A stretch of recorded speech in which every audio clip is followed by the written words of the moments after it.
খেজুর গাছ, এখন শুনতে হয় ধানই নাকি খেজুর গাছ।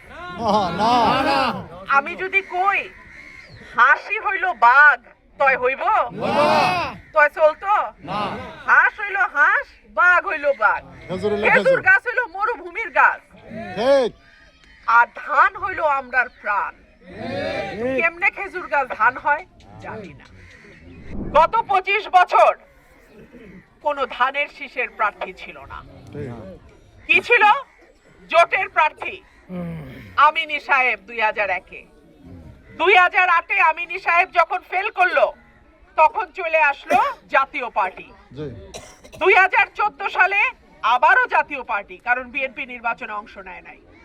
2018 সালে আপনারা উকিল আব্দুল সাত্তারকে ভোট দিয়ে এই দুঃসময়ে নির্বাচিত করছিলেন, কিন্তু এই মানুষটাও চলে গেল আওয়ামী লীগে।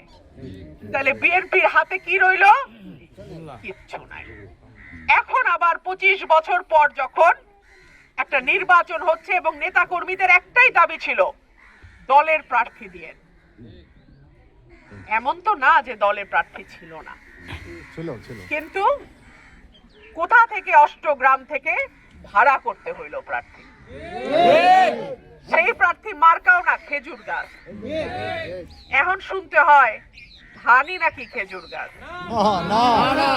আমি যদি কই হাসি হইল বাঘ তয় হইব, তয় চলতো? হাঁস হইল হাঁস, বাঘ হইল বাঘ। খেজুর গাছ হইল মরুভূমির গাছ, আর ধান হইল আমরার প্রাণ। কেমনে খেজুর গাছ ধান হয় জানি না। প্রিয় ভাইরা আমার, আমার যারা সমর্থক, আমার যারা ভোটার, আমার যারা নেতা কর্মী আছে, তাদেরকে আমি বলবো, আমি 17 বছর শেখ হাসিনার আমলে তার মতন শক্তিশালী সরকারের চোখে চোখ রেখে কথা বলছি।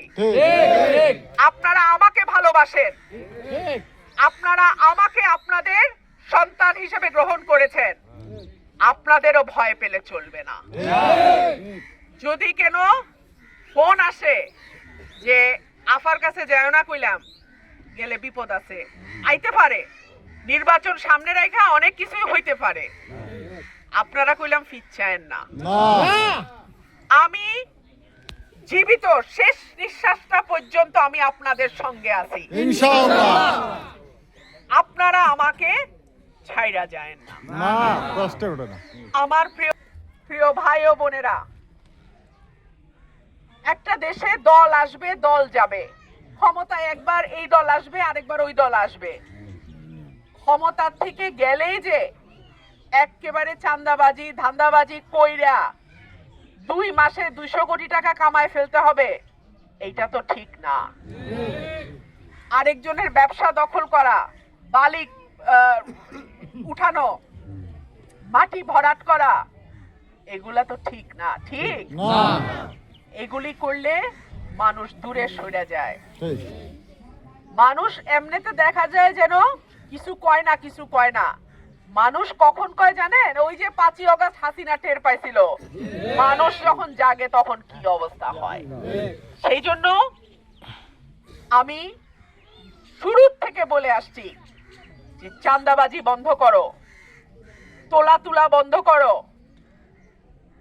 মাটি ভরাট বন্ধ করো, জমি দখল বন্ধ করো, অন্যের ব্যবসা দখল বন্ধ করো, মামলা বাণিজ্য বন্ধ করো।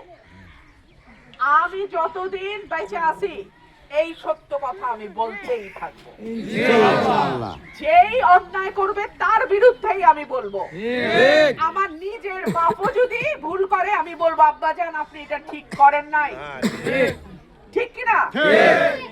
সব সময় মনে রাখেন, অন্যায়ের বিরুদ্ধে যে দাঁড়ায় আপনার সবচেয়ে দুঃসময় তাকে আপনি পাশে পাইবেন।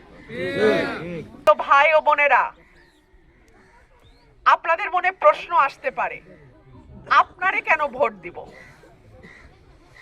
আমি আপনারে কিছু কথা বলি। আমারে ভোট দিবেন কারণ গত 17 বছর যখন বড় বড় নেতারা ফোন বন্ধ করে রাখছিল, যখন আপনাদের ধান ক্ষেত বিলের মধ্যে রাত্রে থাকতে হয়েছে, তখন আপনারা কিন্তু আমার বক্তব্য শুনছেন। আপনাদের মনে একটা বল ভরসা হয়েছে না, একেবারে সব ভাইসা যায় নাই। আমরার কথাও কেউ না কেউ বলে, ঠিক কি না? আজকে যদি আপনারা আমাকে ছেড়ে যান, আমার কিন্তু কোথাও কেউ থাকবে না। আর যদি আপনারা আমার সাথে থাকেন, তো আপনারা দেখেন সরাইল আশুগঞ্জ রে কি করে বাংলাদেশের মডেল উপজেলা করতে হয়, আমি সেটা কইরা দেখাবো ইনশাআল্লাহ।